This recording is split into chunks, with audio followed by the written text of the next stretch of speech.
Fala galera! E aí, tudo bem com vocês?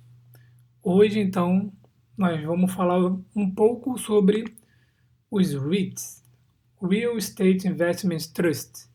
Então falamos bastante aqui sobre estoques, sobre REITs, né? Tem bastante coisa aí sobre algumas categorias deles. Agora nós vamos ver um pouco como eles são constituídos aqui.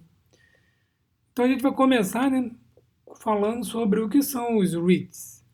Então, os REITs são como os nossos fundos de investimento imobiliário, né? Aqueles aqui no Brasil, ou seja, são empresas que possuem ou financiam imóveis para a geração de renda em vários setores imobiliários. Como no Brasil, essas empresas precisam atender a vários requisitos para poder se qualificarem como REIT e operar aí na bolsa, né? A maioria deles negocia nas principais bolsas de valores e oferece aí uma série de benefícios aí para os investidores. Mas como que um REIT se qualifica para operar no mercado? Bom, ele tem que atender algumas regras, né? E uma delas é investir pelo menos 75% dos seus ativos totais em imóveis, né? Tem que derivar pelo menos 75% da sua receita bruta de aluguel de imóveis, juros de hipotecas, financiando bens imóveis ou então até mesmo vendendo imóveis.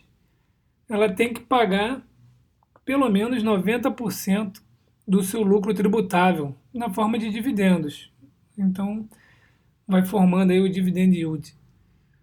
Tem que também ser uma entidade tributável como corporação, tem que ser administrado por um conselho de diretores ou curadores, ter um mínimo de 100 acionistas e também não pode ter aí mais do que 50% de suas ações com 5 ou menos pessoas, né? Então, temos algumas regras dessas também aqui no nosso FI e também nos REITs.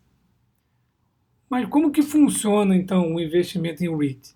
Bom, a gente tem aqui um grupo de pessoas, né? Então, aquela máxima de que você sozinho não consegue comprar um excelente imóvel, então junta um grupo de pessoas para comprar.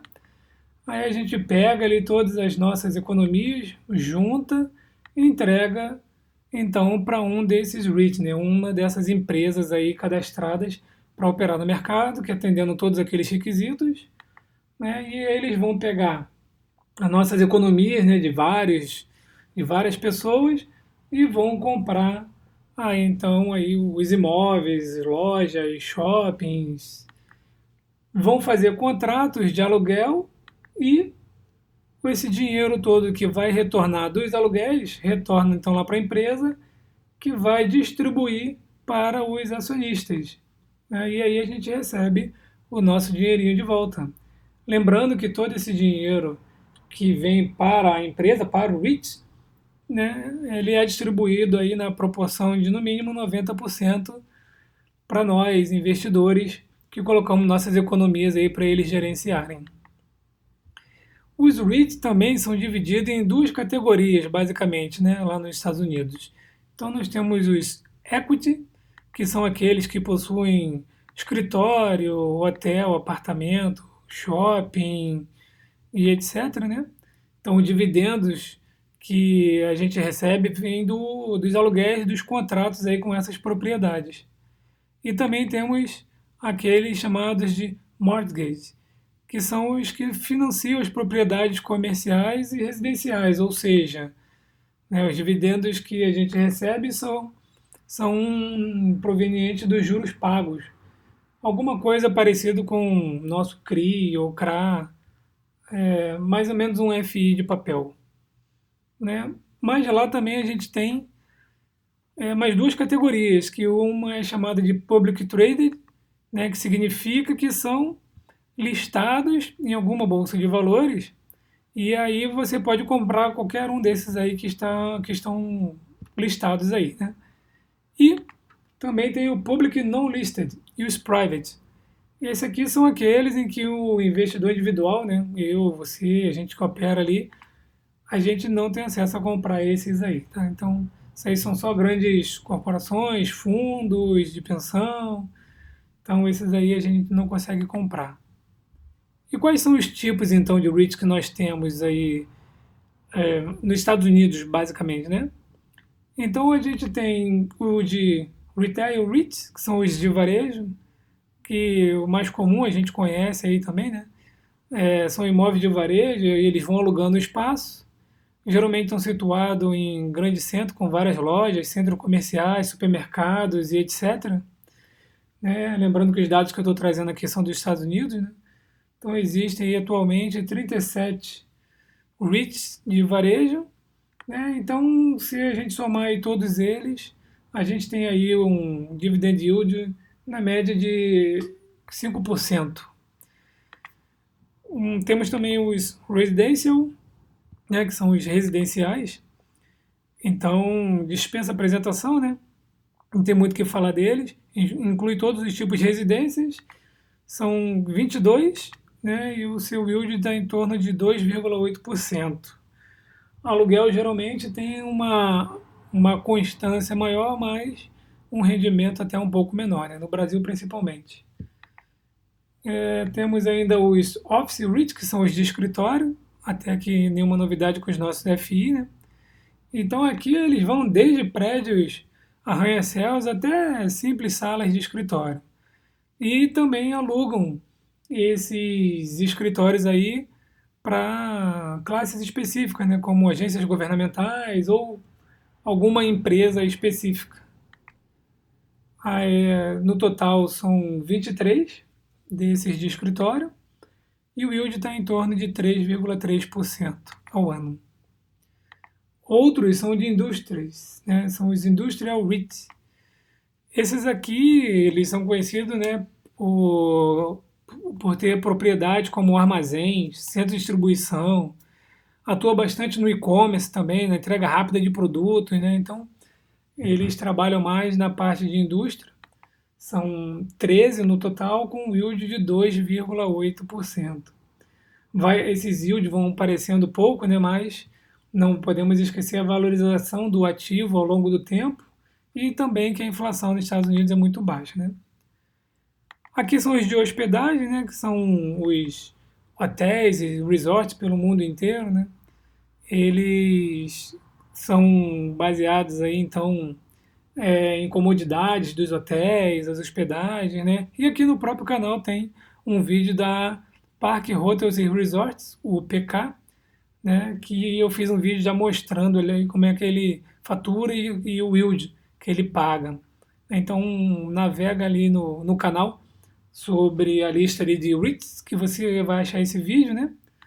E no total aí são 20 desse de lodging, sendo um retorno aí médio de 5,6%. Já é um belo retorno aí, considerando de novo a inflação dos Estados Unidos. Os de healthcare, que são os cuidados com a saúde, então possui uma variedade de imóveis relacionada à assistência médica. Seu serviço inclui também instalação de idosos, hospitais, consultório médico, instalação de enfermagem especializada. Aqui no Brasil, para fazer um paralelo, eu tenho o NSLU 11, né, Nossa Senhora de Lourdes, que é um hospital, mas atualmente nos Estados Unidos, de healthcare, são 17 REITs, são bastante, né? E um yield de 5,1%. Também um yield excelente aí. Esse aqui é novidade pra gente, né? Timberland REIT. Então isso aqui não conheço nenhum no Brasil, né? É uma categoria aí, é uma novidade pra gente. Ele gerencia vários tipos de imóveis em madeira e também é especializado aí na colheita e venda de madeira. Por mais que a gente veja os eucaliptais aí pelo Brasil, né? Plantação de eucalipto, a colheita, mas eu desconheço um FI nessa categoria. Então, enquanto por aqui a gente fica discutindo algumas inutilidades, né? Por lá eles já regularam tudo isso daí e a gente tem então 4 tipos diferentes para investir e um yield de 5,5% em média. Então, também mais uma categoria com um bom retorno. Esse aqui é um dos meus favoritos, né? Os de data center. Então, são os centros de dados, né? Oferece serviço de armazenamento de dados com segurança. Oferecem uma gama de produtos e serviços. Ajuda a manter servidores e os seus dados seguros também, né? Eles, inclusive, incluem não só armazenamento dos dados, né? Eles oferecem fornecimento de alimentação ininterrupta, é, as salas são refrigeradas, segurança física também, muito difícil de invadir, enfim, mantém os seus dados protegidos. E várias grandes empresas como a Amazon, Google, utilizam então alguns desses data centers aí que tem nos REITs. Se você quiser conhecer a fundo um desses daí, tem o DLR aqui também no canal que eu já comentei sobre ele. Então, os de data center, para mim, são os REITs do futuro, que ninguém vai ficar guardando nada em disco físico, né? Vai ficar tudo no iCloud. Eu mesmo uso aí o iCloud de 2 terabytes para guardar meus dados. Então, temos aí 5 REITs de data center e o yield de 2,6%, mas não se espantem, deem uma olhada lá no DLR no canal e vocês vão ver o crescimento desse REIT.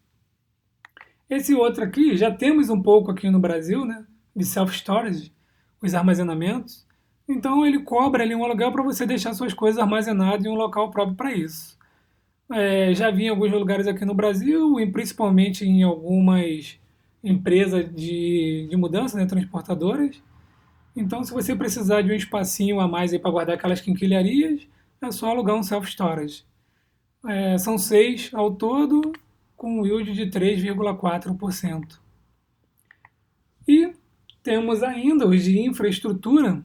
Esses aqui, eles abarcam aí infraestrutura de cabos de fibra, infraestrutura sem fio, torres de telecomunicações. Temos o REIT de grande market cap aí nos Estados Unidos, só de antena de celular, né? Vamos ver aí no futuro depois, né? Gasoduto de energia, enfim, essa é uma outra categoria que eu desconheço aqui no Brasil, que pelo menos torre de celular, que nos Estados Unidos é bem grande, desconheço um FI com essa categoria. São 6 no total, com yield de 1,9%. Temos então os diversificados também, que é uma mistura de todos os tipos aí de propriedade, como por exemplo uma carteira composta por escritórios, indústria, ou varejo, ou self-storage, tudo junto, né? São 18 no total, com um yield de 4,9%. Por fim, aqui temos os de especialidades. Então, são aqueles que não se encaixam nos outros setores. Como exemplo, são os que incluem cinema, cassino, fazenda, site de publicidade, né, qualquer outra categoria que não se encontra nas anteriores. Temos então 12 desses specialty, né, dessas especialidades, com yield de 6,8%. Lembram de EPR Properties? Então, cinema, entretenimento, campos de esqui. Dê uma olhadinha aqui no site que tem vídeo falando sobre o EPR Properties. Também, se você quiser misturar tudo de uma vez, nós temos aí os ETF de REIT. Tem aqui também no canal um vídeo falando sobre o que são os ETF, Exchange Trade Fund. E aqui só como exemplo, né, temos também um vídeo da BlackRock, que é a dona da iShare, que é o braço armado aí que fala sobre os ETF. Também tem um vídeo aqui no canal. Dá uma olhadinha aqui para tirar todas as dúvidas. E esse daqui, que é o REZ, R-E-Z, ele é um ETF, né, composto aí por diversas outras propriedades. E esse aqui é o gráfico dele ao longo do tempo, aí, nos últimos 10 anos. Então, a gente tem, além do yield pago, tem aí um crescimento no preço da ação. E os dividendos, como que ficam, né? Os famosos aluguéis. Então, diferentemente do Brasil, né, os REIT podem se alavancar aí até um certo nível. Então, na hora de analisar um REIT, a gente também tem que analisar o nível de dívida dele. E os ganhos são provenientes de aluguéis, das receitas, dos ganhos de capital, porque, né, eles também ficam vendendo alguns ativos. Qualquer outro meio lícito aí de ganhar dinheiro, a gente recebe uma parte desses dividendos aí. Lembrando que nós temos que pagar aquele famoso imposto de renda no Brasil, né? E, pasme, né? Temos que pagar a alíquota de 30% sobre os dividendos. Então, nós não temos limite de isenção sobre os dividendos. Temos que pagar 30%. Como no Brasil o imposto máximo é de 27,5%, então a gente fica aí com crédito de 2,5%. Também podemos fazer a estratégia de comprar algum ativo em outro país que não retenha 30%, né, dos dividendos para bater esses 2,5%. Então, por exemplo, se você comprou um ativo no Canadá onde retém 25%, vai poder, na hora da declaração do imposto de renda, utilizar esses 2,5% aí para fazer a soma zero. Mas também não se preocupem tanto, tá, pessoal? Os dividendos eles são pagos pelo acionista. Então não é pago pela empresa, diferente do Brasil, que aqui a empresa já paga o dividendo, então quando vem para a gente não paga dividendo, então acha que a gente realmente não paga dividendo, mas ele já foi descontado lá na fonte. Então, né, uma simples conta aqui, digamos que você invista no REIT com 5% de dividend yield, né? Tem que descontar aí os 30% de imposto, então vai sobrar 3,5%. Considerando que a inflação dos Estados Unidos está em torno de 1,8%, então sobra 1,7% de ganho real líquido, né? Ou seja, se a inflação está 1,8 e a gente está ganhando 1,7, significa que a gente está ganhando praticamente 100% da inflação. Só para fazer um paralelo aqui no Brasil, para a gente ganhar praticamente 100% da inflação, a gente tem que ganhar aí 4,5% líquido em média, considerando que a nossa inflação vai ficar aí na meta de 4,5% ao ano. E mostrando aqui a valorização dos ativos. Então a gente recebe os dividendos, mas também tem a valorização do ativo, né? Então esse aqui é todo o período do Realty Income. Esse daqui a gente também tem um vídeo dele aqui no canal, né? Então, considerando ali desde 95 a 10 reais e hoje 68 pagando um dividendo aí na casa de mais ou menos 3 a 4% ao ano. Então, além do dividendo, tem a valorização aí do ativo. E concluindo, né? Qual a conclusão que nós chegamos? Bom, tirem suas conclusões. Cada um aí faça a sua análise para ver se acha que vale a pena investir nos REIT ou não. Existe muita coisa para falar de REIT, né? A gente tem que considerar aqui o dólar, a inflação nos Estados Unidos e se quiser também considerar o real, tem que lembrar que o real valorizou também, né? Aliás, o dólar valorizou. O dólar saiu de R$ 1 para chegar a mais de R$ 4. Então, se considerar toda essa valorização do dólar, mais a valorização do ativo, mais os dividendos recebidos, a gente chega aí numa conta bastante lucrativa. Então, tem muita coisa para falar sobre o REITs, muita ramificação aí de cada uma dessas categorias que eu falei. Aí vai deixando então os comentários aí, né? Participe aí nas redes sociais, compartilhem, comentem, deixem seu like e a gente vai destrinchando aí os REITs ao longo do tempo, detalhando mais cada um deles. Forte abraço a todos, até o próximo vídeo.